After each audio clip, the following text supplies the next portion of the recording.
So ayan mga mima, for today's video, ang aming ulam ay upo. Ayan, ito yung aming upo. Tapos, meron tayo dito ulit, paulit-ulit na sibuyas, bawang, tapos meron tayong siling haba, tsaka bitchin, no?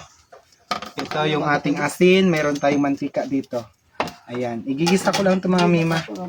At ilalagay ko na itong ating mahiwagang kawali. Ayan, ayan. At dahil tuyo na nga yung ating kawali, kaya na pang nahugasan, lagyan ko na siya agad ng mantika.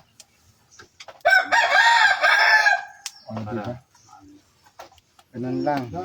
Antayin lang natin siyang uminit.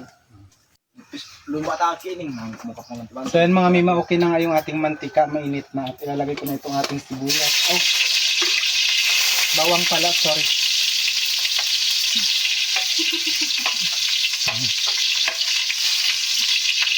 So, dyan alagay itong ating sibuyas.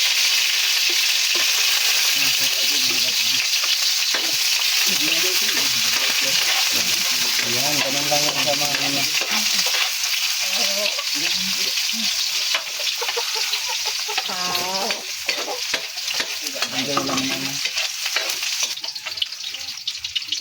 Ayan mga mima, okay na nga yung ating mga ricado at ilalagay ko na itong ating upo.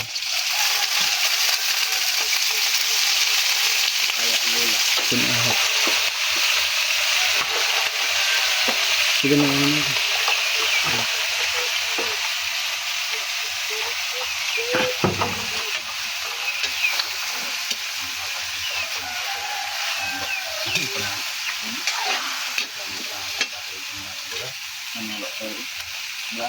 Sabay ko na din po itong ating sili mga mima.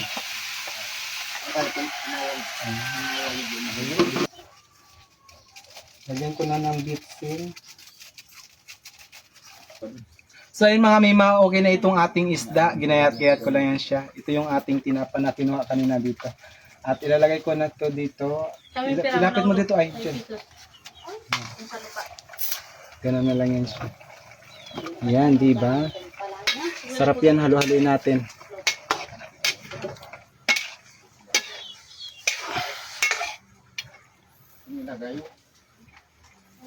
Antayin ko lang itong maluto mga mima. Takpan ko ulit.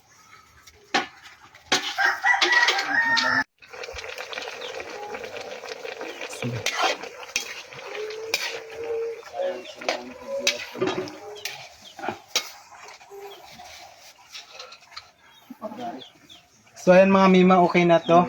At luto na. Dahil gutom na ako, kailangan ko nang kumain.